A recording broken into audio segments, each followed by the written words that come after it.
Moon spoilers. We're going to go over some of them. They released some of the new mechanics. And I think we're just going to start with some of the mechanic cards and then go into the specific things that go with that. So the first mechanic that everyone's been talking about is Meld. Basically, there are two different cards, and when you meet a trigger, they both flip together, and you get a whole card. Now, half of the pictures on each of the cards, it's basically like a big square instead of a rectangle. So you only see half the picture on each card, so you can't play them by themselves. That's pretty cool. So it's like the big furry monster or whatever? Yeah, it's the big furry monster. So we're starting with the common one just because it doesn't have any relevance in anything other than limited.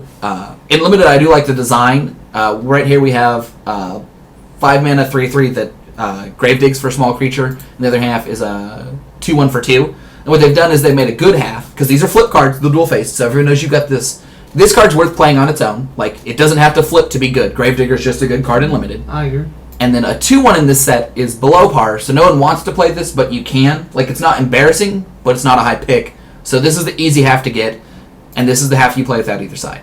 Now, when you have both of these cards at the beginning of your combat, that's the condition for this one, they meld together to become one card, which is a 5/6 haste, manus. Your creatures get pumped at minutes on turn. So a powerful effect in limited.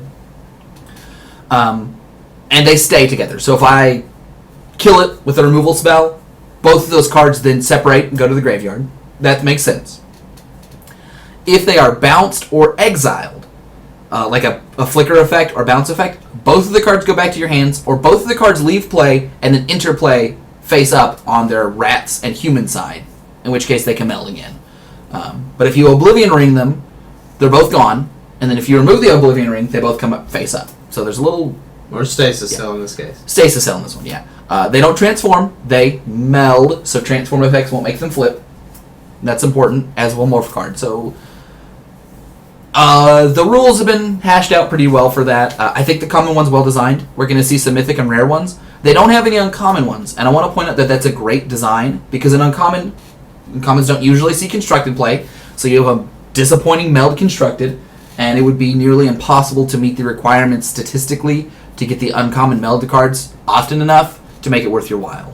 In draft, he means? In draft, yeah. Specifically just in draft. Or sealed, for that matter. And it's 2 rare and sealed, so I think it was smart to do 1 common and 2 rares. We'll talk about the other abilities. There's not really any great cards with the other abilities, but the other one is Escalate, which is a variation of Entwine. Basically, you just pay the Escalate cost. Here it's 2, and you get to do both sides. Escalate is literally Entwine. For 2. You'll see modes that have multiple. But some of them have 3 modes, so it's super Entwine. Right, so basically Entwine... Or double Entwine? Yeah, Entwine was limited to 2 different abilities. Escalate is any amount for the various costs. Yeah, any amount for more each time. Right, and that's just another limited card that we can just go ahead and cut off. Emerge is the last big new ability. Here we see Eldritch Razi. It is colorless. It costs 7 for a 3/4. When you cast it, you draw a card, which is a cool effect on a common, on cast effects. Well, you have to sacrifice a card to do it, right? No, that's just when you cast it. So if you cast it for 7, you still get that. Right, and Emerge is an alternate casting cost. You may cast this spell by sacrificing a creature and paying the difference between the Emerge cost and the converted mana cost. Now, if I have a card that costs 10, it only removes 5 colorless, and I still have to pay a blue, even if it costs 10 blue mana, because the converted mana cost is actually colorless, because converted mana cost is always colorless and does not include colors, because it's the converted mana cost. Yeah, so... Oh, really? Yeah, converted mana cost is only colorless. So it doesn't work like Convoke? Right, Convoke cares about the creature's color identity. This cares about the converted mana cost, which, Progenitus' converted mana cost isn't a bunch of colors, it's just 10. We'll see if there are more interesting cards later, or if this is just mostly a limited effect. But in limited, I do like how they chain. How if you emerged this card out, if you wanted to play the next emerge card, it would probably just cost you a single colored mana. And I'm hoping they all have cool on-cast effects, which I think they will. This card is pretty low power on its own. One other thing with meld cards is they have the converted mana cost of both cards. So we saw the rat costed 2, and the human costed 5. The total converted mana cost is 7, and it's always 7. You want to repeal it, you're paying 8. You want to play a Wretched Griff, it costs blue. So those are kind of synergistic abilities, and emerge cards work better in multiples, assuming that the mechanic is good enough to see constructed play. We'll get to that. That's a decent card. The Bring Back Madness, just want to point that out. This is just another limited card we'll get to with the limited. That wasn't important. Just all this. We're getting to the point where the spoilers aren't that important. Dawn Griffin's here as well. It's on the spoiler. It's not really that important. Cemetery Recruitment. It's another common. We'll talk about it soon. All right, let's go ahead and close out here, and we'll start on the constructed, potentially playable cards. I don't think they all are or not. All right, Bruna the Fading Light is half of the creature with meld. The thing I'm going to point out about all of the rares and mythics that meld is that we should evaluate them on just the actual creature, and the meld is bonus. You do not want to play the card for the meld, and in fact, some of these cards will get played without their other half. I think Bruna the Fading Light is the worst at 5 white for a 5/7 legendary creature Angel Horror. When you cast it, not when you comes into play, when you cast it, so it has the Razi kind of trigger, which is nice. You may return target angel human creature card from your graveyard to the battlefield, flying and vigilance. So a 7 mana 5/7 with an uncounterable ability to bring a creature back. That doesn't seem good enough, right? Well, I wouldn't pay 7 mana for that. No, not for constructed. I guess the funniest part about this for me is it becomes legendary. It becomes a mythic rare. Like, you flip the 2 rares into a mythic rare, right? Right. I think that's pretty neat. Yeah. This one's a mythic. Oh, okay. So 1 mythic and 1 one rare become a legendary. Become a mythic or whatever. So that's pretty funny. Bruna on her own, I don't think is good enough unless there's some sort of combo deck. But usually cast triggers aren't good for combos. Gisela the Broken Blade is 2 white for a 4/3 legendary creature Angel Horror. Flying First Strike, Lifelink. And then it just says at the beginning of your end step, if you control both, meld them by exiling them, bringing them back. So 4 mana, 4/3 Flying First Strike, Lifelink. Is that good enough for you to play in money decks? I'd probably play that one, yeah. I think that's a good curve topper to maybe like the Humans deck. It definitely matches up well against the Angel that's currently being played in Standard. Unless you're attacking and they flash it in as indestructible. But yeah, once it's already on board, it is pretty good. It still wouldn't die in that combat, right? Oh, wait, yeah, indestructible, it would still die. It would. How sad. But if they've already played their Avacyn and you play this, then it matches up well. It matches up great. So I think Gisela is just great by herself. I think she's one of the better total meld cards. It'll be interesting to see if people play a deck that runs 3 or 4 Giselas and 1 to 2 Brunas just to flip. Because we're going to talk about Brisella, Voice of Nightmares now. Flying, First Strike, Vigilance, Lifelink. So the total of their abilities, 9/10, the total of their power and toughness. Your opponents can't cast spells with converted mana cost 3 or less. So that's removal, by the by. I don't think there's any removal that's played that costs more than 4. That costs 3 or more. 3 or less, sorry. All the removals played cost 3 or less. So unless people start playing different removal, you can't kill her. And except with mass removal, you can still kill her with that. You could, but that's not really played. Languish is the card played, and this doesn't kill Languish. So ideally, you play it in some sort of deck that's white and another color. You play the Gisela, it trades off at some point. You play the Bruna, at the end of the turn they become Brisella. I think it's a little ambitious.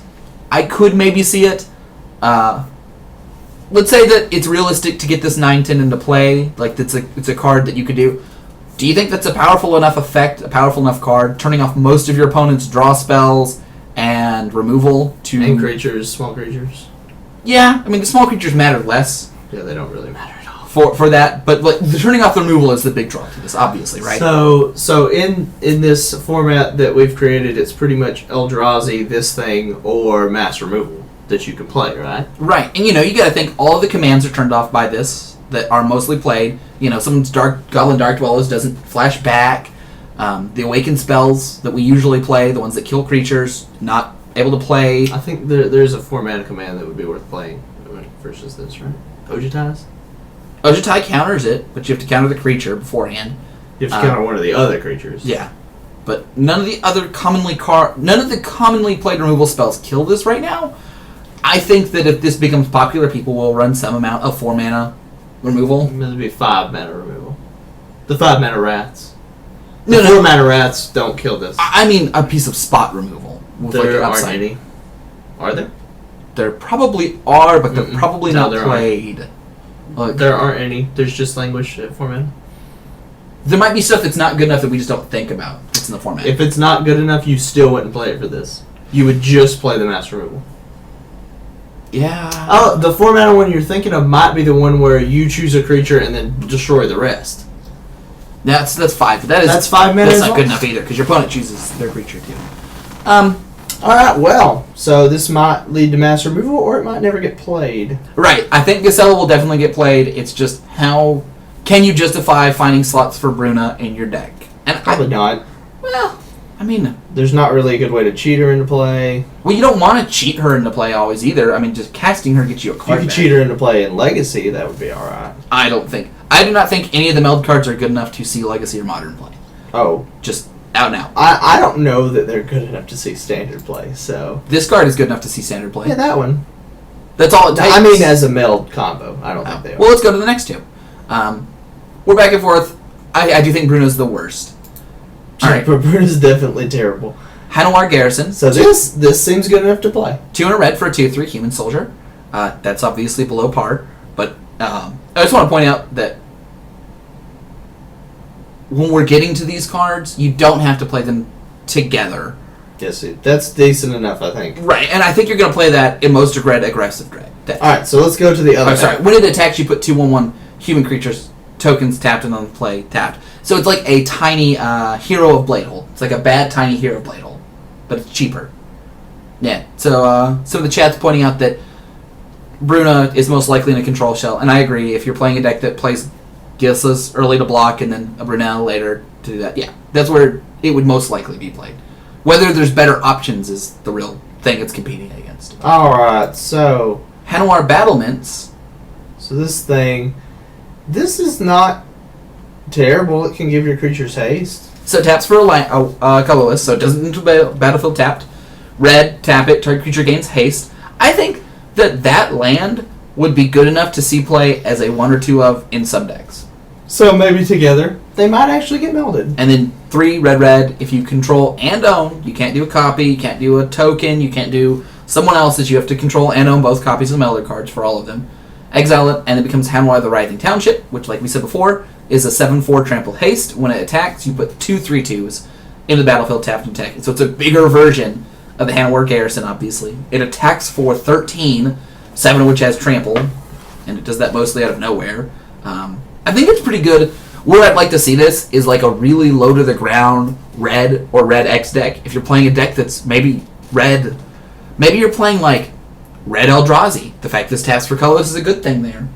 Maybe this is being played alongside of Matter Reshapers and Thought-Knot Seers. Maybe this will just go into a red Eldrazi deck. Yeah, maybe there's, it goes into the red-blue Eldrazi deck, which doesn't have very stringent requirements, and it just so happens that every once and again, your good colorless land and your pretty good creature line up to make a really good in-game thing in your aggressive deck. For me, this is the best meld card because I think it's going to see the most play. I think of all 4 of the meld cards, I think that Gisela will see the most play. I think Hanwar the Writhing Township is the meld creature you will see the most of. Yep, so far. Maybe they'll release better ones. That's all of them. There's no more meld they cards said that already? There's 3 meld cards, one rare, and these 2. Yeah, that's it. Which is good, because they take 2 dual face cards each. So there's 21 dual face cards, and that took up 6, so there's 15 left. Mm-hmm. We're actually missing. We'll actually get to one of the other ones I actually forgot to open up. This, I think, is a pretty good Escalate card. Blessed Alliance is 1 and a white. Escalate 2 for an instant. Choose 1 or more. Target player gains 4. Untap 2 creatures. Or target opponent sacrifices an attacking creature. That's a very good card. So, against an aggressive deck, if we just consider 2 abilities, let's start modestly. If you have any creatures against an aggressive one, untap 2 creatures and sacrifice a creature is a 3-for-1 some amount of the time. If you're playing against this aggressive deck and you do not have creatures because they have killed them, gain 4 life, sacrifice a creature is basically a 2-for-1 because they're just trying to get in damage, and 4 life is worth a card against a hyper-aggressive deck. Against an extremely large deck, a ramp deck, sacrificing a creature is excellent. The other 2 abilities don't matter much, right? But against a mid-range or a deck, all 4 abilities can be moderately relevant as well. So this seems like it'll be played a lot. It'll probably be an F&M promo. It'll be played so much. I do not think it's good enough for anything other than standard, but it seems great in standard. Oh yeah. Yeah, 4 mana is just too much for these effects in modern. So it'll probably end up being an F&M promo. Alright, Dahlias Lancers are 3 white for 4/4 first strike, which is not good enough on its own for standard at all. When it enters the battlefield, you may search your library for a legendary card and put it into your hand. So this includes legendary lands. There are none in standard, but there are some in modern. I don't think it's good enough for modern. But it also includes the enchantments. And remember that those legendary planeswalker enchantments include a burn spell for 2, draw and discard outlet, a look at the top 3 cards and pick out a creature enchantment, something for the green one, or make 2 1/1s for the white one. So you can basically get a weak spell or any legendary creature, which seems pretty good. Like, if you have the right tutor targets, this isn't a bad 1 or 2 of. A 4/4 first strike's not exciting in modern, or sorry, not modern, standard, but it's also not bad. Like, it seems like it would go in your Bruna Gisela deck, so you could go get the other piece. It could, or let's say that you're playing a deck that is some amount of colors and it's a mid-range deck, and you're playing against an aggressive deck. You play the Dahlias Lancer. Now you can block one of their creatures, and you get Chandra's enchantment. Now you can burn one of their creatures. You got a 2 for 1 over 2 different turns, and a creature they have to kill, and a spell that's going to definitely kill one of their things. And a 4/4 first strike is just amazing in most combats. So, yeah, it can get a lot of different things there, and it can also, as one of the viewers is pointing out, get the Origins Planeswalkers. Hopefully, at some point, we'll get a legendary land that would make it really good. Being able to get a land, I think, would push this over the top to me being really excited about it. But the fact that we can get spells ability because of the Origins spell-like ability enchantments, I think pushes it and be playable as long as that's the case. I don't think getting a creature is that exciting with it by itself, just because that's only like I said, getting half of your Bruna Gisela combo seems good. If you're running it, I mean, that just seems if that ends up being good in standard, this seems like it would slot in. Yeah, if there's a deck that's like multiple colors and it's using this as sort of a stopgap, but they can also attack, because Gisela's good at attacking and Dahlias Lancers are good at attacking. All right. I just wanted to put a Nyrwood Dryad, which is 1 for a 1/1 Death Touch. Delirium gets +2/+2. Could possibly slot into Coco decks. Collected Company. It's nice to be able to get Collected Company, kill anything that attacks, and a 3/3 Death Touch is a fine without being great card. I mean, it's a possibility, but it's not better than anything else in the deck already. So I wouldn't play it over anything personally. I agree that I wouldn't right now. It just depends on what comes in or out. Yeah, I mean, there's not an aggressive enough deck that would make sense to put in the deck. One more card I wanted to look at, actually. So, except for the site's being slow on me. Because there would be no reason to play that over, say, Kitchen Finks. And it's a mana accelerant, which is always exciting. And it's Cryptolith Fragment. It's 3 4 colors artifact. And it enters the battlefield tapped. You can tap to add 1 mana of any color to your mana pool. Each player loses 1 life. So this is already my favorite flip card ever. So how do you feel about just that effect? Just something that kills people while tapping for mana. That's wonderful. I'd play that card in EDH right now, and I would expect it to be a rare. How would you feel about that in Standard? Do you see a deck that would want to be able to make mana and have a bad win condition on that seems like great for almost every deck. Okay. That wants to be controlling like that. Alright. It's interesting because losing life is not the effect you'd want in a control deck usually. And the other effect is weird too. At the beginning of your upkeep, if each player has 10 or less life, transform it. Becomes a 1/4 flying death touch. When it attacks, each opponent loses 3 life. It's an Eldrazi reflection. I don't think the flipping is super important overall. In fact, it might be a downside in that they can actually kill it a lot easier. But the fact that we have a way to make mana, and when they get, like, let's say we played a deck that had ways to gain life. Like, that was a part of the deck. There was life gain to slow the game down. And you're slowing the game down by gaining your life, and you're basically just playing 4 Cryptolith Fragments to kill your opponent. That'd be fun. And everything else your deck is removal, answers, I don't know what other colors you're playing. Obviously you're playing like black or white for the life gain. but the rest of your deck is fine. You have some sort of recurable, not hard to access life gain, and they don't, and they're just going to lose the game slowly. This would be a real fun card to play in the prison modern deck, but it's not good enough. It's cost too much. I don't think any of these cards we reviewed today have any modern accessibility. You guys can look over them. There's some draft chaff in here, which we will get to when it's time to talk about the draft. I'll talk about all these cards. We have the full set. There's no reason to really talk about cards that don't have application outside of older sets until then.